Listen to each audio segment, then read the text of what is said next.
Hello everyone, welcome to Naz Villa. Today we are discussing the Gala paper solution for class 12 subject English science stream English medium year 2021. This paper was also a sample paper which was given to us by the board. Science or commerce का syllabus for English is almost the same. Only few topics are different from each other. Paper format for science and commerce stream is very different. For science stream you will have two parts, part A and part B.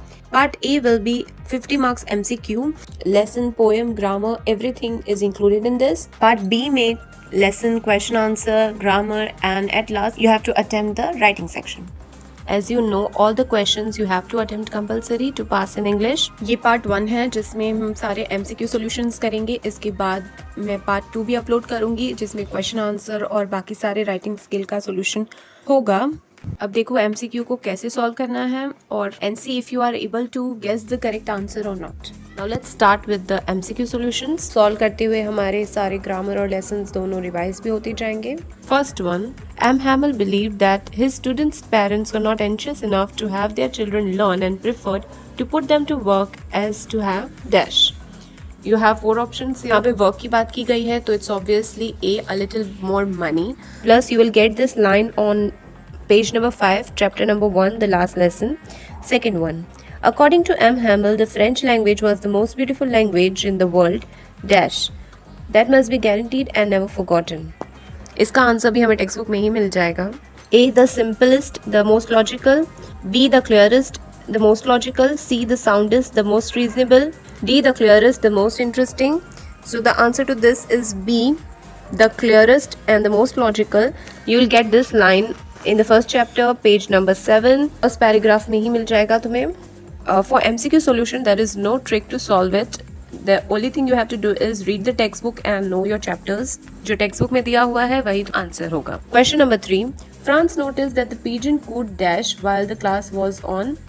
A. Very soft. B. Very high. C. Very strong. D. Very low. So ये भी हम देखते हैं textbook में क्या answer है. First chapter, page number 7, second last paragraph, you will get it is D, very low.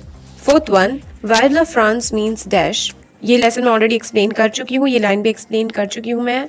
इसका very clear meaning होता है A, long live France. बाकी सारे option जो है उसको जाने दो, long live France is correct. Fifth one, Sahib Alam did not go to school because dash. अब यहाँ से हमारा chapter change हो रहा है with going towards the second chapter, Lost Spring. A. He preferred rag picking. He wanted to sell tea. There was no school in his neighborhood. He was not interested in studies. So इसका answer है C. There was no school in the neighborhood because this is what is given to us in the lesson. Lesson की starting में when the writer of the lesson Anis Jung asked him that why he's not going to school, Sahib Alam reply करता है that there is no school in my neighborhood. You will get this line in the first page of the lesson only.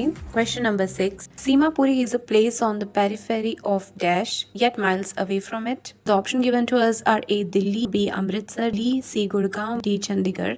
The clear answer is A. Delhi because it is given to us on page number 15. Lesson number 2. That Simapuri जो है वो दिल्ली के periphery area में located है. Periphery यानी के on the edge of Delhi. Seventh one, Kavita a young girl in a dark pink dress sits along an elderly woman dash in the chapter lost spring. You will find the answer in this in the story of Mukesh on page number 18. A. Shouldering pieces of glasses. B. Cooking dinner. C. Rolling chapatis. D. Listening to song. So the answer to this is very simple. A. Shouldering pieces of glass. क्योंकि ये पूरा chapter ही फिरोजाबाद पर है. Firozabad is famous for making glass and Kavita is also making glass bangles. Now 8-1. Dash is content to dream of cars that he sees hurtling down the streets of his town. A. Sahib. C. Mukesh. B. Anis. D. Rag picker. Who is the one that's dreaming about the car? That is Mukesh. The beginning of the story of Mukesh also you will see that he's interested in cars, and at the end of the story also you will see he is contented with the dream of cars. Next, 9th one. Mukesh's grandmother attributes her husband going blind with dust from polished glass the angles to dash. A. Wickedness. B. Destiny. C. Evil spirit. D. Impishness.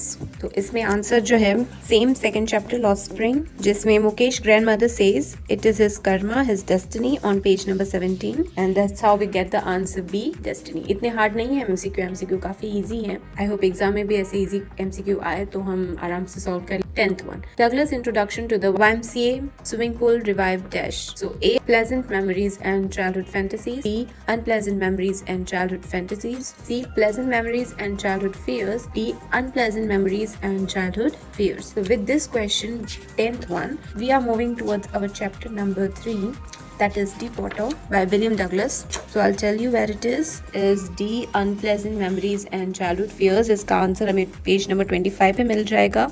और कौन सी memory उसे याद आ गई थी? अपने father के, he went to the beach in California और there he had a bit of incident which I've already explained to you in the lesson. मैंने animation video भी बनाया है, उस पर मैंने पूरा lesson explanation किया है। Make sure you watch it so you will get the entire explanation. 11th one, Dash said, all we have to fear is fear itself. So this is a question, very common question it is. You will see कि इसमें एक personality का नाम दिया गया है, that is A, William Douglas, B, Gilbert, C, Roosevelt, D, Mr. Terror. C, Roosevelt is the correct answer. You will get it in the last paragraph of your lesson, जहाँ is talking about the achievement. अपने experience के बारे में वो बता रहा है कितना meaningful experience रहा है when he is explaining that time. वो इस लाइन का जिक्र करते हैं. Now we'll move on towards read the following passage and choose the correct answer for the question 12 to 15. ये एक सीन पैराग्राफ है जिसमें से हमें MCQ सॉल्यूशन सॉल्व करने हैं, तो ये हमारे लिए थोड़ा इजी हो जाता है क्योंकि पैराग्राफ हमें दिया हुआ है, हम थोड़ा रीड कर सकते हैं. ये कॉमर्स स्ट्रीम के फॉर्मेट में भी आता है. सबसे पहले अनसीन पैराग्राफ, तो let's see what is the answer to that. Question number 12 के साथ हमारा नेक्स्ट चैप्टर भी स्टार्ट हो रहा है, that is chapter number 4, red trap. So let's see. The business of selling the red traps was quite dash. A, profitable, B, convenient, C, unprofitable, D, odd. तो इसी paragraph की third line में अगर देखोगे तो you will C was not specially profitable. तो the answer is C, unprofitable. Profit नहीं मिल रहा था उसे. 13th one, here to keep body and soul together means dash. तो ये एक idiom और phrase है चैप्टर. तो if you are a regular student you will definitely know the answer to this. हम पहले भी ये सोल्यूशन कर चुके हैं. विच इस idiom और phrase का मतलब होता है A, to manage to keep alive. Means होता है कि to survive. ओके, बाकी सारे जो भी लिखे हुए हैं ऑप्शंस में are not included and they doesn't even feel right to the sentence. अब देखो यहाँ पे इवन तो लिखा हुआ है कि पैराग्राफ में से देख के आंसर करना है, इसके बाद भी क्वेश्चन जो है वो पैराग्राफ के बाहर से पूछे जा रहे हैं, तो इस चीज का ध्यान रखना है हमें. 14th one, hunger gleamed in his eyes means dash. ये भी एक tricky question है. A, his eyes were hungry. B, his eyes were shining due to hunger. C, there was expression of sadness in his eyes. D, there was expression of feeling hungry displayed on his face. ये एक थोड़ा सा tricky question है, so let's see how to solve this one. A जो लिखा है it doesn't mean anything. His eyes were hungry, doesn't make sense. B है his eyes are shining due to hunger. So कोई भूखा है इसका मतलब ये नहीं है कि उसकी आँख जो है वो शाइन कर रही होगी.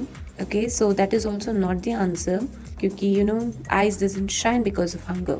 C, there was expression of sadness in his eyes. ये थोड़ा ठीक लग रहा है, but if you see the last option, there was expression of feeling hungry displayed on his face. That is the more perfect answer क्योंकि यहाँ पे hunger के ऊपर concentrate किया गया है, and that is why feeling hungry is what is being seen from his eyes and this is what we can see from on his face. Okay, so D, there was expression of feeling hungry displayed on his face is the correct answer for the 14th one. I hope you understood how to solve this kind of questions. Let's go to the next one. 15, the writer of the rat trap is dash.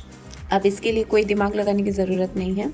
Clearly chapter के first page पे लिखा हुआ है writer का नाम and that is C, Selma Lagerlof. A, Alphonse Daudet is from the first chapter. B, Ennis Jung is from the second chapter. And D, Louis Fisher is from the 5th chapter. Indigo. सारे chapter के lesson explanation जो है वो description box में मिल जाएंगे in class 12 playlist. One by one you can watch. You will get all the details and lesson explanation. तो passage solution में 12 to 15 ही लिखा हुआ है. So उसके बाद के जो क्वेश्चंस है will be out of it. 15th, the old man was a dash at the Ramjo iron work in his days of prosperity. A mechanic, B crofter, C salesman, D security guard. तो जैसे ही पूरा lesson जो है इसमें old man को as a crofter ही describe किया गया है, तो बहुत क्लियर है, ये सामने ही हमें मिल जाएगा चैप्टर में. B crofter. 17th one, who gave permission to the tramp to stay in the forge? A master blacksmith, B Nils Olaf, C the helper, D the apprentice. So A The blacksmith is the correct answer. Blacksmith is the one that gives him the permission by nodding, and that is where that's the correct answer. You will find the answer on page number 36 in the 4th chapter. It's the helper, D the apprentice. इनका तो कुछ है नहीं. Okay, so let's move on. 18. Where did Miss Williamson learn about the tram's reality? Okay, so at the forge, at the station, at church, at home. So बहुत clearly lesson के very end में बताया हुआ है कि वो लोग सुबह सुबह उठ के father and daughter Edla Willmansson Christmas service के लिए चले जाते हैं टू द चर्च, और वहाँ से उन्हें पता चलता है about the reality of this man, about the reality of the peddler और ट्रैम्प यू कैन से, और फिर वो वापस तुरंत घर वापस आते हैं. So B at church is the correct answer. 19th one. Edla Willmansson looked at peddler dash. A compassionately, B dreadfully, C suspectedly, D anxiously. तो इसका आंसर है टेक्स्ट बुक में on page number 38. The answer is A compassionately. क्यों है? क्योंकि clearly compassionately word use किया गया है चैप्टर में. On page number 38 you will get it. She looked at him compassionately, और इसीलिए इसका आंसर ये है. Now with question number 20 we are moving towards our 5th chapter Indigo. Louis Fisher visited Gandhi ji in dash at his ashram in Sevagram in central India. Now the answer to this you will get on the first page itself. Lesson के पहले page की first line पर ही इसका answer मिल जाएगा. Louis Fisher was writing a book, The Life of Mahatma Gandhi. Because of that he visited Mahatma Gandhi. और फिर गांधी जी उन्हें कहानी सुनाते हैं अपनी लाइफ की. ठीक है, तो कब विजिट करने गए थे? In the year 1942. So the answer to this is C, 1942. You can see the answer in the textbook itself. Question number 21. December 1916 annual convention of the Indian National Congress Party was held in dash. A. Lucknow, C. Trihar, B. Champaran, D. Muzaffarpur. तो जैसे ही Louis Fisher जो है वो 1942 में गांधी जी से मिलते हैं, गांधी जी उन्हें पास्ट की कहानी सुनाते हैं. ऑफ दिसंबर 1916 से वो शुरू करते हैं, and he starts talking about the convention, and this convention was in Lucknow. You will find it on page number 46. Lesson के सेकेंड पैराग्राफ में ये आंसर मिल जाएगा. उसके बाद चंपारण, ट्रायहट, मुजफ्फरपुर, ये सब कुछ बाद में आता है स्टोरी में. Now 22. Gandhi ji chided the lawyers dash. Gandhi ji lawyers को डांटते हैं. ये तब होता है जब वो मुजफ्फरपुर में हैं. अब वो क्यों डांट रहे हैं? A for not supporting the share croppers, तो ये सही नहीं है क्योंकि लॉयर्स जो है वो सपोर्ट कर रहे थे of course. B for misguiding the share croppers, no ऐसा भी कुछ लिखा नहीं है लेसन में. C for not counselling the share croppers, तो वो सपोर्ट कर रहे थे तो ऑफ कोर्सली उन्होंने शेयर क्रॉपर से बात की थी, तो ये भी गलत है बिल्कुल. The answer to this is D for collecting big fees from the share croppers. Share croppers जो है वो ऑलरेडी ब्रिटिशर्स से फाइट कर रहे थे for compensation for their money, और ऐसे सिचुएशन में लॉयर्स भी उनसे फीस ले रहे थे, तो it was very wrong and that is why Gandhi ji scolded them. So here there is no confusion. Question number 23. Gandhiji never contented himself with large political or dash solutions. Economic, B social, C cultural, D psychological. So political लिखा है तो political के साथ obviously it is A economic solutions, और plus you will get the answer on page number 53. Clearly एक line लिखी हुई. ये लाइन तब आती है जब गांधी जी चंपारण को डेवलप करना चाहते थे. तो this is where you will find this. तो विथ दिस हमारा जो लेसन रिलेटेड एमसीक्यू सोल्यूशन है वो यहाँ पे फिनिश होता है. यहाँ से शुरू होती हैं पोएम रिलेटेड एमसीक्यूज. सारे पोएम के एक्सप्लेनेशंस जो है वो चैनल पे मिल जाएंगे, प्लस सारे जो फिगर्स ऑफ स्पीच हैं वो भी 1 by 1 अपलोड कर दिए हैं मैंने पोएम की, वो भी देख सकते हो. You will get all the links as usual in the description box. Plus कोई लेसन का लिंक नहीं मिल रहा हो तो यू कैन ऑलवेज आस्क और comment. We will be beginning with our first poem. Question number 24. Kamla Das poem My Mother at 66 is a dash. A. Lyrical idiom, B. Haiku, C. Sonnet, D. Limerick. First poem का question है और पहला ही question जो है वो थोड़ा सा difficult है, बट इस क्वेश्चन का आंसर भी हमें डायरेक्टली टेक्स्ट बुक में ही दिया हुआ है. If you will see the intro of the poem, उसके इंट्रो के लास्ट लाइन में you will see that subtleties of human relationship in lyrical idiom my mother at 66. तो very obvious answer is a lyrical idiom. मतलब क्या होता है कि बहुत ही स्ट्रॉन्ग इमोशन एक्सप्रेस किए गए हैं इसमें. बाकी जो ऑप्शंस दिए हुए हैं वो भी बता देती हूँ for your knowledge that what are they. Haiku is mostly a traditional Japanese poetry जिसमें 3 फ्रेजेस होते हैं. Sonnet is a poem which consist of 14 lines. Lambrick is a humorous poem that consists of 5 lines. So this is only for your knowledge, just in case if something like this comes up. Question number 25. I looked again at her van pale as a late winter's moon. Identify the figures of speech. तो अब यहाँ पे हमें figure of speech identify करनी है, जो बिल्कुल easy नहीं होता है, थोड़ा difficult होता है. Let's see here. A. Tautology and antithesis. B. Tautology and simile. C. Oxymoron and simile. D. Climax and irony. अब सारे figure of speech के definition अब तक तो समझ में आ गए होंगे.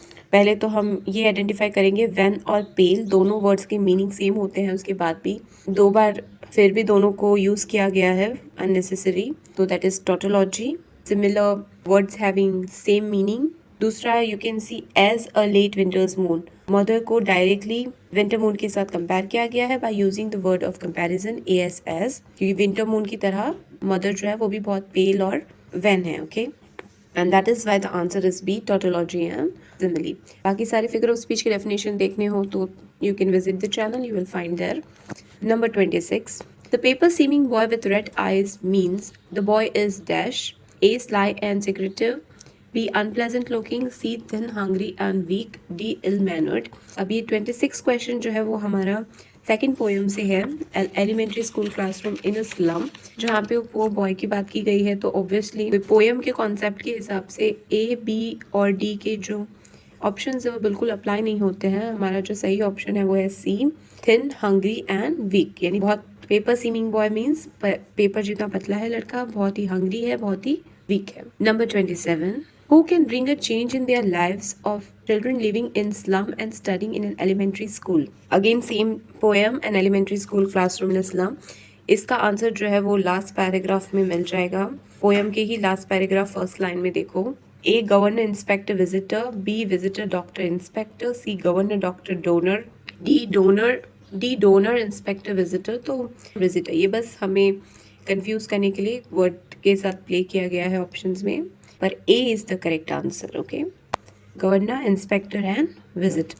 28. In the poem dash, Neruda talks about the necessity of quiet introspection and creating a feeling of mutual understanding among the human beings. तो इसके ऊपर भी एक एनिमेशन वीडियो है already. I hope you have already seen it. ये वाला question बहुत easy है. ये हमारे थर्ड पोएम का है क्वेश्चन और उसका टाइटल पूछा गया है हमें. सो A. Keep quiet. B. Keeping silence. C. Keep silence. D. Keeping quite. तो टाइटल तो अब हम भूल नहीं सकते पोएम का, क्योंकि हमें पता है क्या टाइटल है. That is D. Keeping quiet, written by Pablo Neruda. So that's the correct answer. इतने सिंपल क्वेश्चंस आएंगे तो for sure you will be able to score well in the exam. 29. What will never pass into nothingness according to John Keats? अब हम पहुंच गए towards fourth poem and John Keats is the writer of a fourth poem और हमारी fourth poem का नाम है A Thing of Beauty. So you can see the options. A. A Thing of Beauty. B. Beautiful Relationship. C. Beautiful Friends. D. A Thing from Nature. तो चलो सब कुछ बहुत मिलता जुलता लिखा हुआ है, लेकिन the correct answer is a thing of beauty A, क्योंकि वही डायरेक्टली उसी के बारे में डिस्कस किया गया है पोएम में और पोएम का नाम भी वही है, a thing of beauty. Number 30. According to Keats we dash to bind us to the earth. A. Dance in joyousness. B. Observe the nature keenly. C. Wear a flowery brand. D. Live peacefully. इस poem में John Keats ये कहते हैं कि हम क्या करते हैं, अपने आप को अर्थ से बाइंड करने के लिए हम एक फ्लावरी बैंड बनाते हैं, ठीक है, और उस बैंड से हम जुड़े रहते हैं अर्थ से. ओके, तो the answer is C, where a flowery band. A thing of beauty से रिलेटेड ही है ये भी sentence. Number 31. From where does the endless mountain of immortal drink pour unto us according to Kit? So A. from the mid forest break. B. from trees old and young.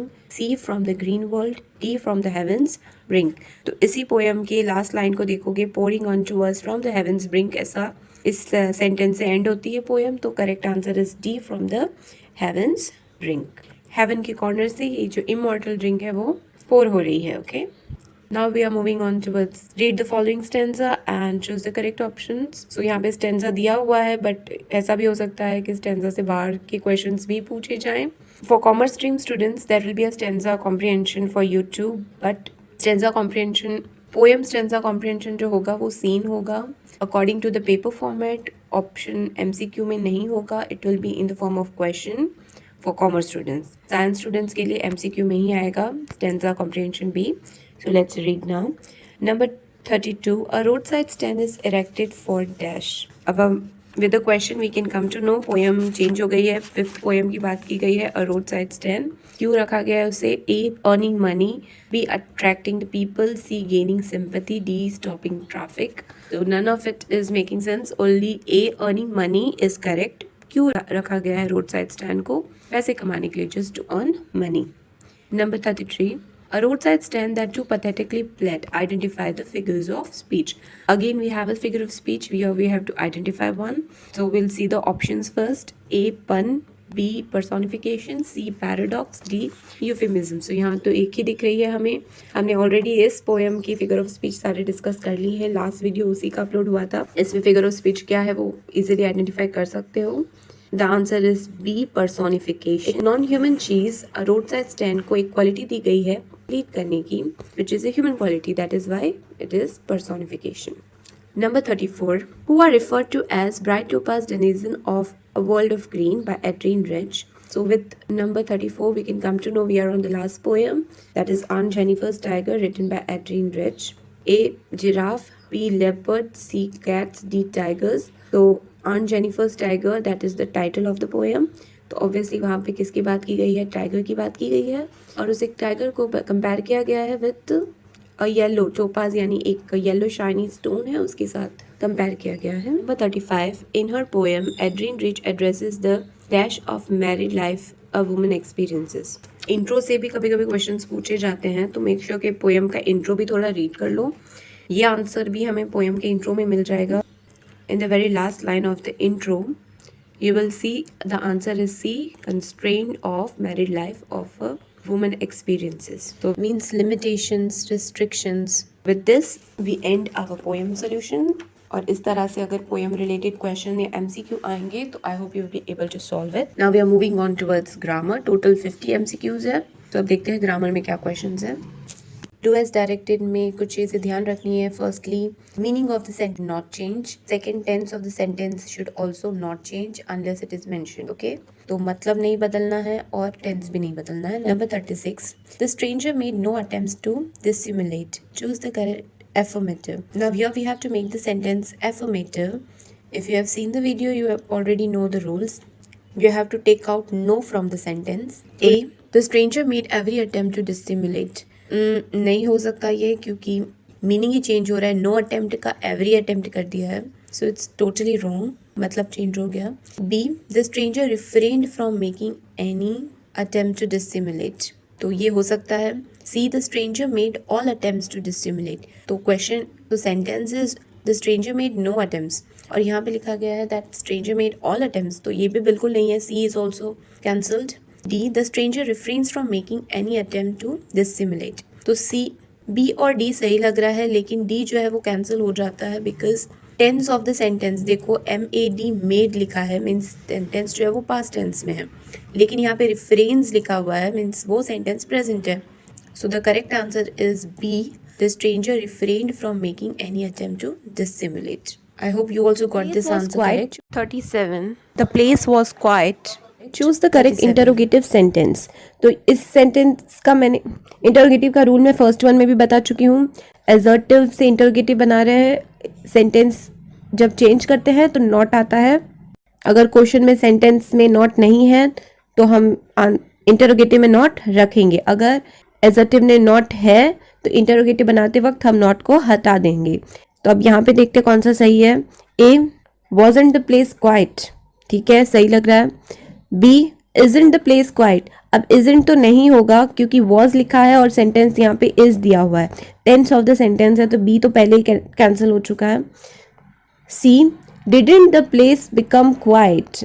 Meaning थोड़ा सा change हो रहा है. become quiet बोला गया, यहाँ पे कुछ become करने का. द प्लेस was quiet, जब प्लेस क्वाइट है वो बताया गया है. अब D, do you think the place was quite. अब यहाँ पे तो क्वेश्चन में पूछ रहा है डू यू थिंक, क्या तुम्हें लगता है प्लेस क्वाइट है, लेकिन सेंटेंस में ऐसा कुछ पूछा नहीं गया है. ओके, तो द प्लेस वॉज क्वाइट का answer A is perfect. Wasn't the place quite, यहाँ पे मीनिंग भी चेंज नहीं हो रहा है, नॉट भी यूज हो रहा है, टेंस ऑफ द सेंटेंस भी वही है. Do you know anything about cars? Then question mark. Choose the correct assertive sentence. तो पहले तो ये इंटरोगेटिव है, इंटरोगेटिव से हमें इसे बनाना है एजर्टिव. एजर्टिव का मतलब होता है simple sentence with full stop. इसमें दोनों पॉजिटिव और नेगेटिव आ जाते हैं एजर्टिव सेंटेंस में. इसका फर्स्ट रूल है सेंटेंस का मीनिंग चेंज नहीं होना चाहिए. और जब हम इंटरोगेटिव से एजर्टिव बनाते हैं दैट टाइम अगर क्वेश्चन में नॉट है तो एजर्टिव में नॉट नहीं आएगा. अगर क्वेश्चन सेंटेंस में नॉट नहीं है तो एजर्टिव में नॉट आएगा. तो यहाँ पे हम पहले वही देख लेते हैं. ये I know everything about car, तो ये तो पहले ही कट हो गया क्योंकि इसमें नॉट नहीं है और मीनिंग भी चेंज हो रहा है. B I know nothing about cars, ये थोड़ा सही लग रहा है. C I know a little bit about cars, यहाँ पे भी नॉट नहीं है तो ये कैंसिल हो चुका है. ओके हर इंटरचेंज का एक स्पेसिफिक रूल है, एक रूल फॉलो करना है बस. D I don't know something about cars, suit क्या करता है? आई know nothing about cars. Nothing is a negative word तो नॉट भी आ गया है, मीनिंग भी चेंज नहीं हो रहा है. So B is the correct answer. जब all night Gandhi ji remained awake, choose the correct negative sentence. अब हमें सेंटेंस को नेगेटिव बनाना है. सेंटेंस एफर्मेटिव है, नॉट आना चाहिए सेंटेंस में. अब A all night Gandhi ji can't sleep. Okay.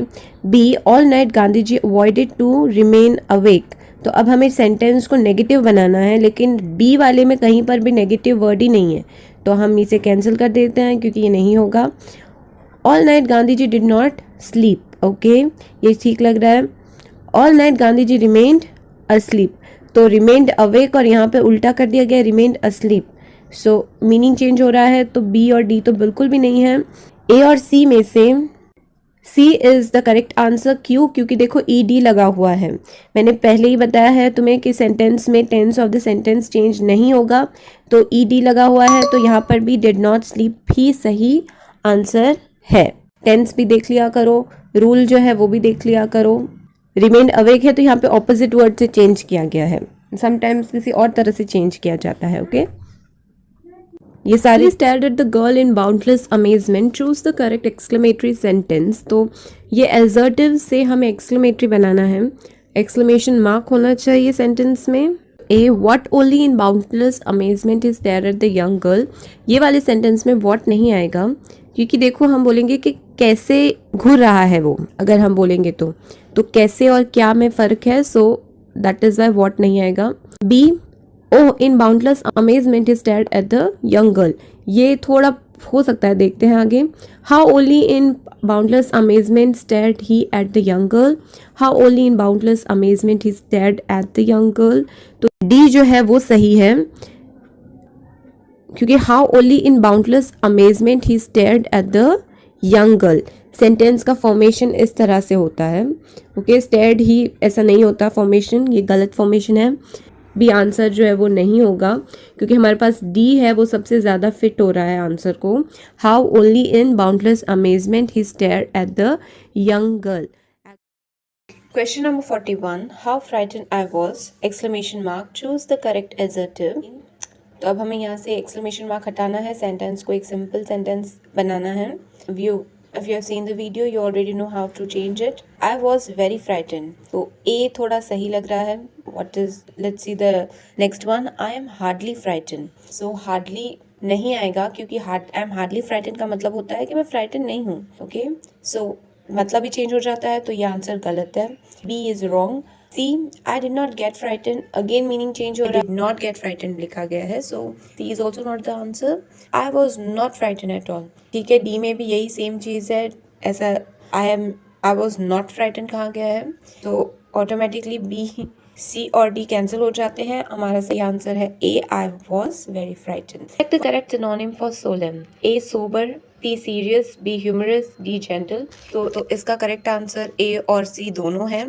Sober, serious और solemn. These three are the synonyms of each other. Number 43. Select the antonyms of treacherous.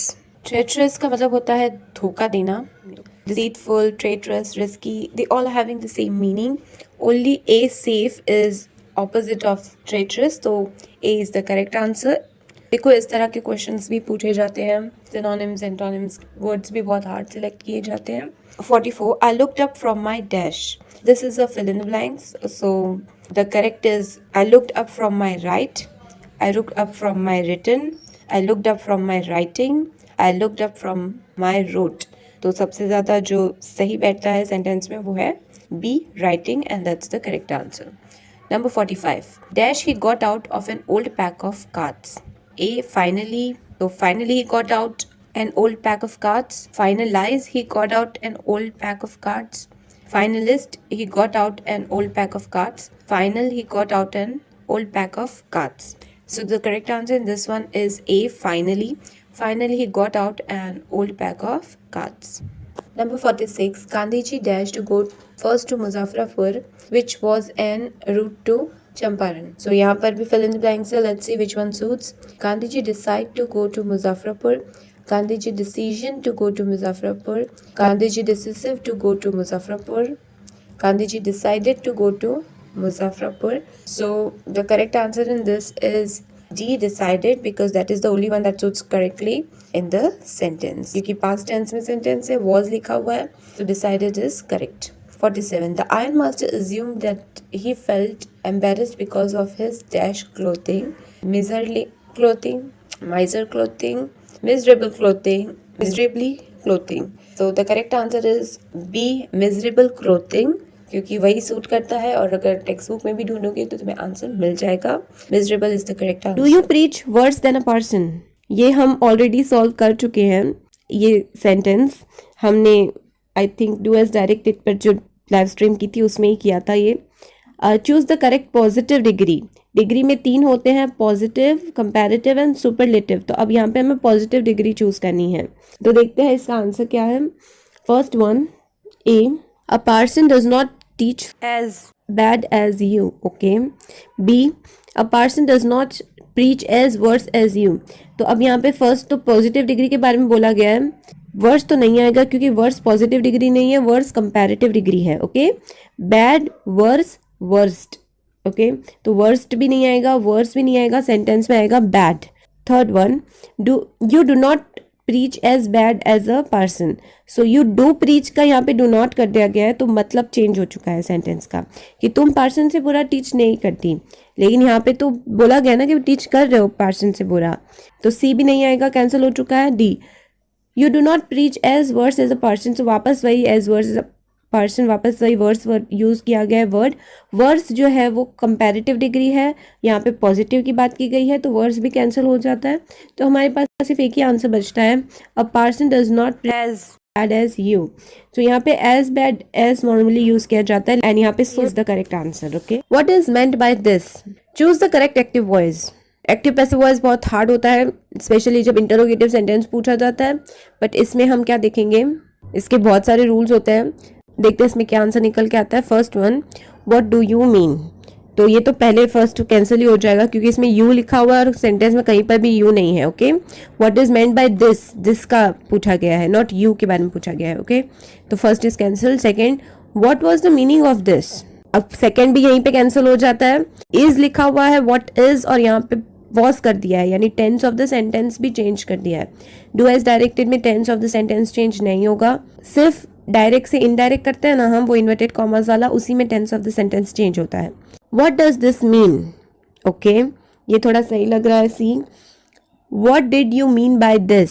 अब ये डी भी कैसे ही कैंसिल हो गया, क्यों कैंसिल हो गया, बिकॉज इज है और यहाँ पे डिड लिखा है, पास्ट टेंस कर दिया है. तो लास्ट में घूम फिर के आंसर बच जाता है C, what does this mean. तो ये तो बहुत इजी था ये वाला active passive. Last MCQ of today's solution, that is 50. A legal permission document is dash. A, permit. B, warrant. C, summon. D, verdict. So A, permit is the correct answer. Understand, एक कोई भी legal permission होती है इसे permit कहा जाता है. Summon का मतलब होता है कहीं पे ऑर्डर करना किसी को. वारंट का मतलब पता है, you know, police requires warrant, you might have already seen. Verdict का मतलब है जो फाइनल डिसीजन दिया जाता है, मोस्टली किसी क्राइम से रिलेटेड, तो उसे वर्डिक्ट दिया कहा जाता है. तो फाइनल वर्डिक्ट ये है. तो इसमें सही आंसर है A, permit. And now we are over with our MCQ solutions. After this I will be uploading the part 2 soon, जिसमें क्वेश्चन आंसर्स है, जिसमें और भी ग्रामर है, जिसमें राइटिंग सेक्शन भी है. बाकी का जो 50% ऑफ द पेपर है जिसमें राइटिंग वर्क है वो मैं नेक्स्ट अपलोड करने वाली हूँ. As soon as I finish it, I will upload it. Make sure that you subscribe the channel, you Press the bell icon so you do not miss any update about any video and any update regarding the syllabus. Also share it with all your friends so that I can keep uploading more videos. See you in the next explanation. Goodbye.